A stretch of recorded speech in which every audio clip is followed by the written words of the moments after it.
the hour just ahead, the Columbia Broadcasting System will present from New York and from Hollywood the third and fourth in a series of 14 new programs entitled Forecast.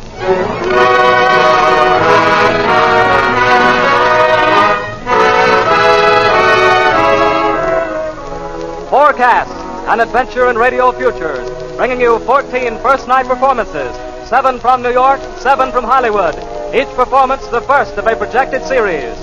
Forecast, an adventure in novelty, offering Columbia's answer to the ever-present American demand for something new in radio.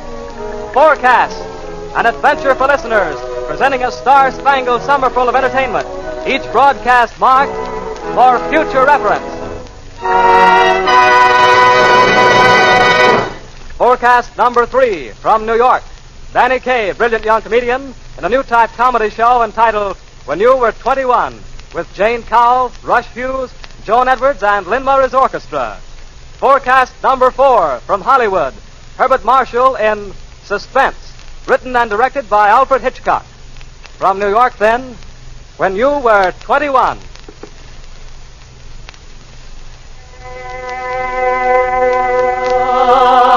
Gay times, the playtimes, the silly little sorrows of your gray times, the night times, the right times were such fun. Remember, When you were 21. And you were 21. And I was 21. Just think, that was 5 years ago. 21. Oh, that was 55 years ago. remember When you were only all of 21.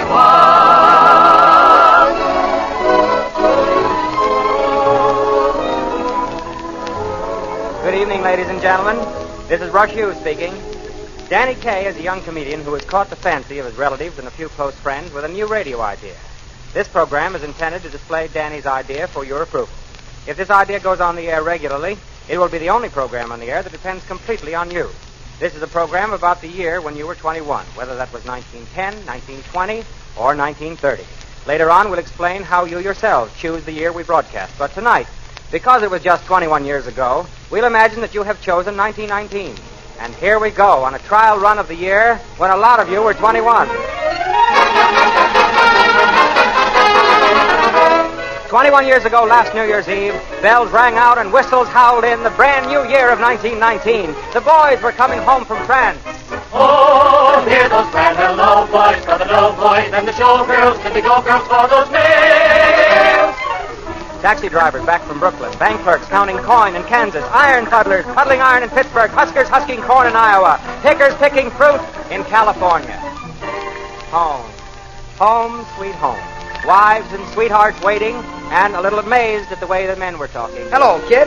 How's about a promenade-vous with me, mamselle? Well, of all things. Don't he want some butter, Ma? Listen to that papa. He's a regular Frenchman yet. Yes, way back in the days when Max said it was a craze, they called Coolidge a boxy gink and good liquor went down the sink. Stills began to make the gin that will leak easy from a speakeasy, and you sang, Sweet Darling Ella, and the Rose of No Man's Land.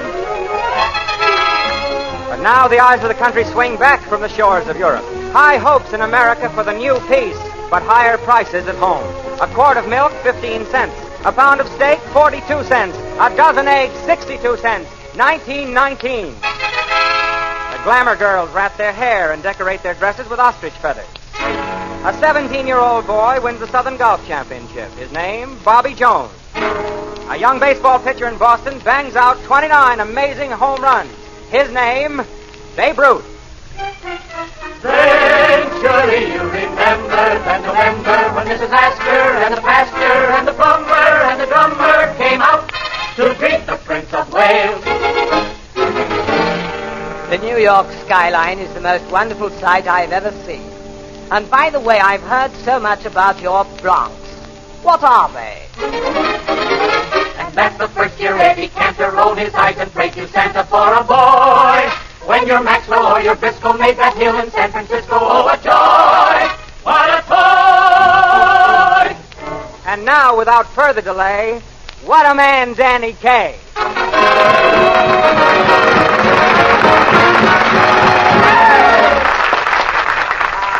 $1919. Hello, Rush. Hello, Danny. 1919, the year of lovely memories. Diamond Jim, Danny Kaye, breakfasting at the casino with Mary Pickford. Better Million, Danny Kaye, driving down Fifth Avenue with Lillian Gish. Sport McAllister, Danny Kaye, supping at Sherry's with Tita Barra. Not a bad day for a kid 4 years old. Yes, my friends, you have guessed the sad, sad truth. I don't have any lovely memories of 1919 except those that came to me from my Uncle Ivan. In the evening by the moonlight. Ah, how well I remember at eventide when the purple shades of night were closing, when I'd finished my porridge and my little eyelids were heavy with sleep. Then Uncle Ivan would take me on his knee and tell me the doggonedest lies. He was a liar, Rush. You know, Uncle Ivan was such a liar that when he wanted to feed his own dog, he had to get somebody else to call him. 1919 left a deep scar on Uncle Ivan's memory. Say, wasn't that the year they ratified the Prohibition Amendment? Uh-huh. Yeah, well, you know, Uncle Ivan took it as a personal blockade. He broke off relations with Washington and threw a farewell clam bake for his friends. They had Uncle Ivan's favorite dish, warm gin and saltines. He really made a pig of himself, too. Dunking. Ah, lovely memories. A half hour later, we found Uncle Ivan lying flat on his face on the chandelier. This girl picked him off and heaved him right out into the street. Of course, she really shouldn't have done that, but then she didn't know he was drunk. She thought he was dead. Ah, lovely memories. We carried him tenderly back into the house, and as though it were yesterday, I remember how we propped him up under the cold shower. And he sang, "All the world is waiting for the sunrise to the beach to take it off."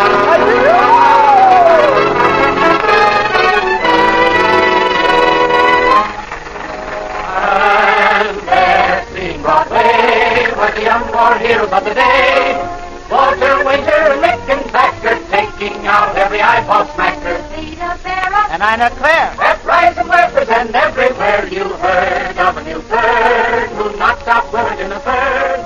Jack Dempsey, the new champion when moving pictures were not so clean, for Hayes was not yet on the scene in 1919.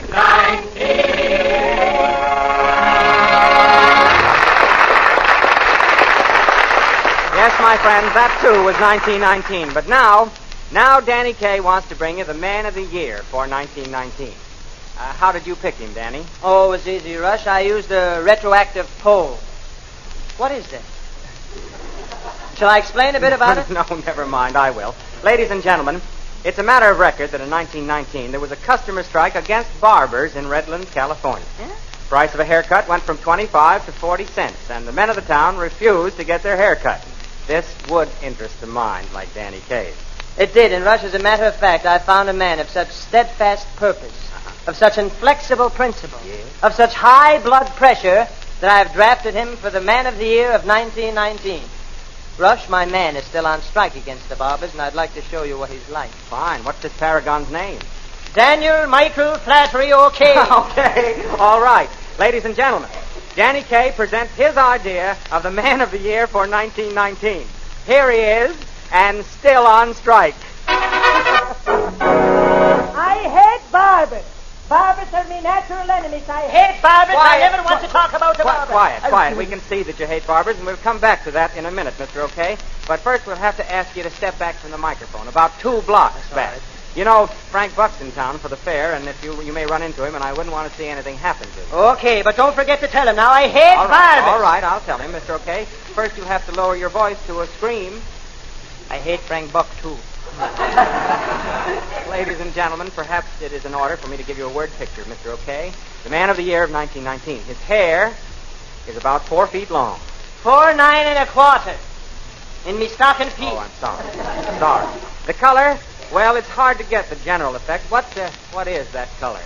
Pale brindle brown. And Mr. O'Kay, Mr. O'Kay wears his hair in a rather peculiar style. Yes, that I do. It's in a kind of a droop, you might call it. Or a badly frightened mattress. And Mr. O'Kay hates barbers. Oh, I love to hear you talk like this. I love to hear you talk like that. I hate barbers. I hate them. I don't like Now, them at all. I never thank watched you, barbers my yes, whole life. I never liked yes, barbers. thank you. I hate talk like You that bet. about barbers. Now, Mr. O'Kay, if you will, tell us how this strike started. Well, Well, sir, back in 1919, I was living in Redlands, California. Ah, Redlands in 1919. It must have been wonderful there then. All of those lovely redwood trees. Oh, no, Mr. Hughes. All the redwood trees had been chopped down by vandals at the time. All gone? Every one. Confidentially, Mr. Hughes, before I started hating barbers, I hated redwood trees. Now, try and control yourself, Mr. O'Kay, and let's get back to the barbers. Well, it was a beautiful spring morning in 1919. The flowers were blooming, and the pigs were singing. So I go downtown to the barber shop to get a haircut. All right, now we're getting somewhere. Well, I sit down in the chair, Mr. Hughes, and I'm just about to take off my beret when the barber comes up and behind me and tells me the price of haircuts has gone up to 40 cents. 40 cents! Preposterous! Why, it's confiscation. It's share the wealth. That it is, Mr. Hughes. So I tell him my limit's a quarter. But he says, no, a haircut has 40 cents. Now, Mr. Hughes, I'm a reasonable man. So I says, here's a quarter. Don't cut me hair. Just bend it up at the edges, and when I get home, I'll break it off myself. And he wouldn't even do that? Ah, that he wouldn't. He was a resalted control passenger. What? A what? A stinking resalted control passenger. I never get the damn thing right. I didn't know they'd gotten that far west. But tell me, what did you do after that, Mr. O'Kay? I struck. I hate barbers. I don't like barbers, Mr. Now. Was the strike a success? Well, at first it was a success, Mr. Hughes. All the other men in town joined up with me. I tell you, we picketed them good. Then what happened? One by one, the other boys began to drop out. Their wives got after them. And you, I take it, are not married. Oh, indeed I am, Mr. Hughes. I got the sweetest, prettiest little wife in the whole wide world. And she doesn't object to your hair being that long? Oh, no, Mr. Hughes. It's the other way around. You see, she's bald-headed. Yeah? And I sought to cover up for her. Oh, I see. Well, you know, when me and my wife out together, you got to stop and study before you can see what's what. All right, to get back again to the strike, Mr. O'Kay. It failed. Yes, that it did, Mr. Hughes. One by one, the other boys had dropped off. And there was no one left in the picket line except me and me dog. Oh, you have a dog. Oh, grand beast he is, too. One of them hairless Mexican dogs. You got to stop and study when you see us, too. Well, Mr. O'Kay, I'm sure it's been very disconcerting having you with us. Thank you, Mr. Hughes. But the years move on. Life is still before you. Why stay on strike any longer? After all, that was 21 years ago. Look at all these people out here in the audience. They've all got haircuts. Dad! I hate haircuts. Haircuts of the world unite. Down with the scissors and up with the hair.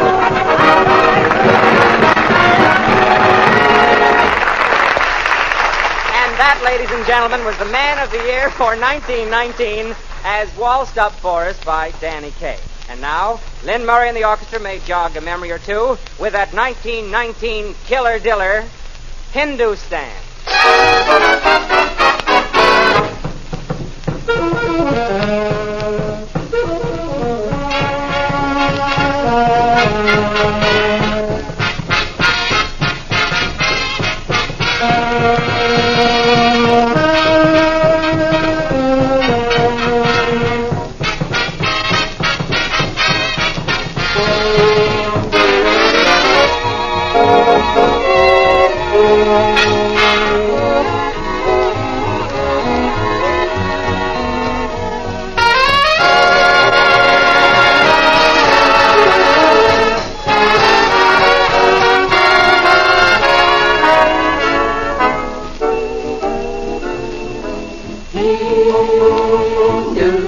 Hindustan, where we stop to rest our tired caravan.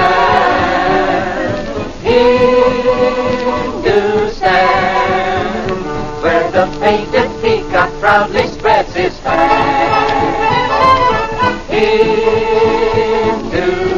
Hindustan, where the purple sunbird flashed across the sand.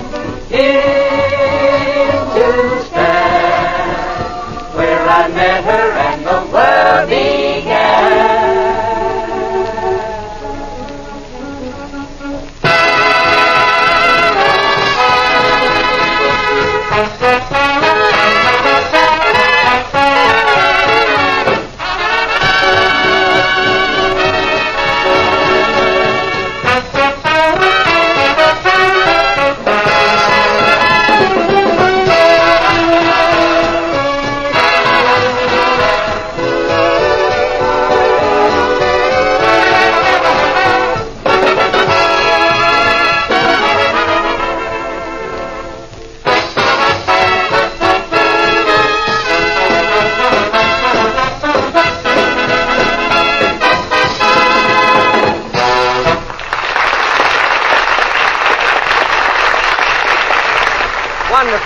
Wonderful. It certainly doesn't seem possible that Hindustan is 21 years old, or does it? By the way, what was happening to you when Hindustan was a new hit tune? That's one of the things this program plans to find out when, and if we get a chance. We plan to offer 2 prizes each week for letters telling us what happened to you when you were 21. 1 prize for women and 1 prize for men. This week, we'll imagine the women's prize goes to Mrs. John Doe of New Canaan, Connecticut. Our imaginary Mrs. Doe has written a most remarkable letter, we find, one that requires a more impressive reading than yours truly could possibly hope to give it. And so, for the deserving words of the prize-winning letter, we provide a lovely voice and present a lovely lady. 1919 and 1940 would agree that the lady of our choice belongs in the topmost rank among American actresses of any year. In 1919, she had just recently achieved her first great fame in Within the Law and was helping to write a play that in 1920 was to establish her securely as a notable young actress. The play, Smilin' Through. In 1940, she is playing Shaw's comedy, Captain Brassbound's Conversion, in summer theaters, preparatory to a Theater Guild revival in the fall. The lovely lady of our letter is, of course, Jane Cowell.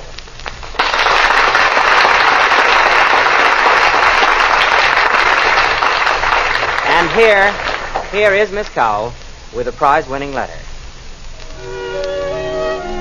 1919. The year when I was 21. John that year was 23.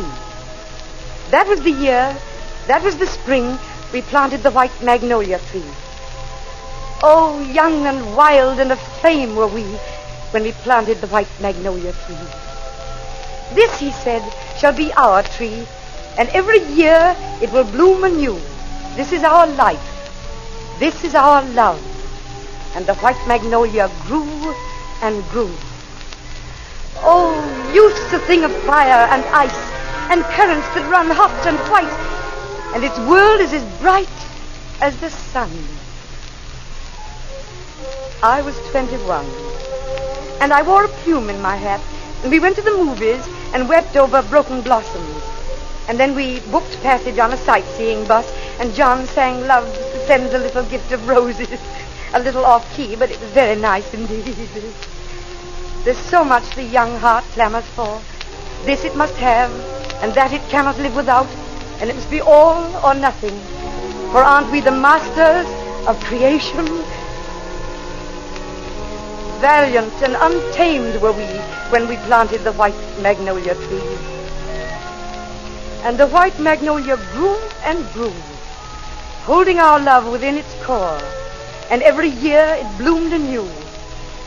And we were 21, no more. No more enchanted, no more so free, nor so young, nor so wild and aflame were we. Dearer to us then grew the lesser things, easy sleep, books, a day's quiet holiday, good talk beside a fire, the beauty of old faces. There's so little the serious heart requires, friends, a window open to the world, pride in work well done, and strength to live in a world at war, and still maintain the heart's own private peace. Dear Heaven, I give thanks to Thee for the things I didn't know before, and for wisdom and maturity, for bread and a roof, and for one thing more. Thanks because I still can see the blooms on the white magnolia tree.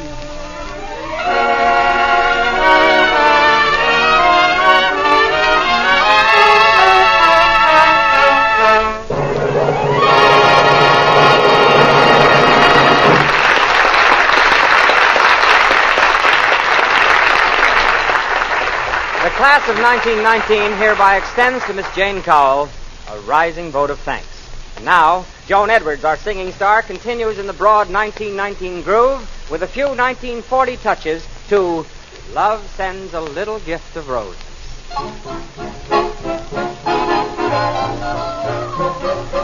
Love sends a little gift of roses, breathing a prayer unto my posy, hung from my heart as twilight closes, asking this, only this.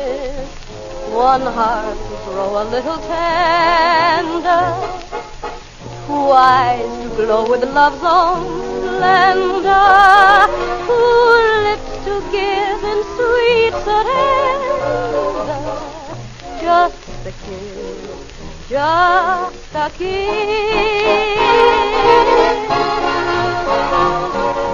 Take thou my gift, my offering of roses, culled from my garden, sweet with twilight dew. If just one flower upon your breast reposes, life shall forever hold no rose but you. Send this gift of roses, Just a little gift from love. breathing a prayer unto my posy. Go send you roses torn from my heart as twilight closes. Asking this, only this. So give me a heart. One heart to grow a little tender. So give me 2 eyes. 2 eyes to glow with love's own splendor.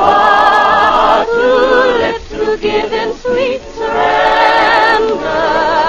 Just a kiss. Just a kiss. 1 heart to grow, 2 eyes to glow, 2 lips to give in sweet surrender. Just a kiss of love.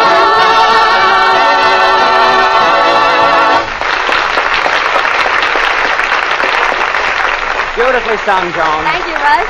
Now for the second prize letter. The prize for the best man's letter goes to Mr. George Spelvin of Detroit. With the author's permission, we shall dramatize this letter, and Danny Kaye will play the part of George Spelvin. Is that right, Danny? All right, Rush, as long as you read the serious part. Well, what are we waiting for? Let's begin. Dear Danny Kaye, I was 21 in 1919 when Kaiser Bill threw me out of a job by deciding to call it a day. So I hit out west looking for work and landed in Toledo, Ohio, the day of the Dempsey-Willard fight. It was the 4th of July and blazing hot. I tramped all the way down to the fight arena, and I got a job selling lemonade. Well, the fight went like this. Ice cold lemonade, 25 cents. Ice cold lemonade, 17 cents. Ice cold lemonade, 3 cents. Soldier, give me a 3-cent lemonade. Hey, yeah, man. This doesn't taste like lemonade. It tastes like clam juice. It does. Get your ice cold clam juice here. 1/4, get your ice cold clam juice. Hey, buddy, I'll have some of that clam Hey, juice. yeah, man. Wait a minute. This ain't clam juice. It is too clam juice. Lemonade. Clam juice. Lemonade. Clam juice. Lemonade. Clam juice. Lemonade. Lemonade. Lemonade.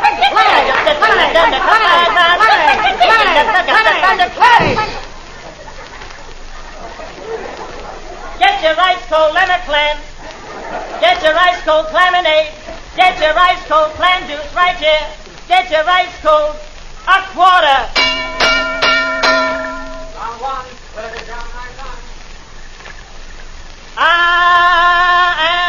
Get your ice cold lemonade. Get your ice cold Oh, clam Bellboy. juice. Yes, ma'am. I'd like a glass. Here you are, ma'am. 25 cents. Young man, look at this. There's lemon peel in the bottom of this cup. Say, lady, that's a very interesting lemon peel you got there. Oh, really? Am I going to take a sea voyage? No, ma'am. According to my calculations and vibrations, in 2 years from now, you'll be playing shortstop for the Brooklyn Dodgers. Ice cold shortstops. Get your ice cold shortstops. Ice cold. Round 2, well, it was almost through. Hey, George Spelvin. Well, I'll be John. Hiya, Bill. What are you Hiya. doing up here? What do you think, dummy? I'm working at Dempsey's second. Well, good old Bill. Yeah. Hey, do you remember Suzette from Marseilles? You mean that big fat horse? Yeah. Why, sure. She's the only woman I ever saw with cauliflower ears. I married her. Well, on her they look good. Is she here now, Bill? No, she's in training. I got a match to fight Dempsey next month. Hey, what are you doing selling lemonade? Well, it's the only job I can find. Hey, maybe I can help you. Would you like to be one of Dempsey's seconds? Sure. What do I do? Hey, just hop in the ring between rounds and slap him in the face with a wet towel. After what he just did to Willard, I should slap him in the face? Get your empty paper cups here. Get your empty paper cups here. Souvenir of the big night. Get your empty paper cups here. Sidelights from 1919, the year when you and George Spelvin were 21. It's time to leave now, but here's hoping we'll be back again. We haven't touched on a quarter of the things that happened in 1919, and every other year from the 1880s to the brand new 1940s is crammed full of songs, laughter, and memories of a time when you were 21. So good night now from yours truly, Rush Hughes, Lynn Murray, Joan Edwards, and last but not least, Danny Kaye. When you were only all of 21.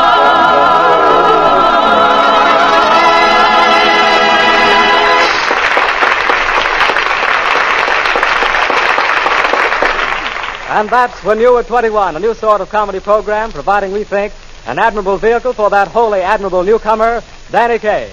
If you like When You Were 21, write to CBS and tell us why you would like to hear a regular series of such programs. Your interest will help bring the show to the air as a weekly feature. When You Were 21 was written by Eddie Foreman, Nathaniel Curtis, and Sylvia Fine, and directed by Brewster Morgan. Stay tuned to this station for the fourth forecast presentation. Herbert Marshall in Suspense, directed by Alfred Hitchcock, to be heard immediately following station identification. The announcer is John Tillman. This is the Columbia Broadcasting System.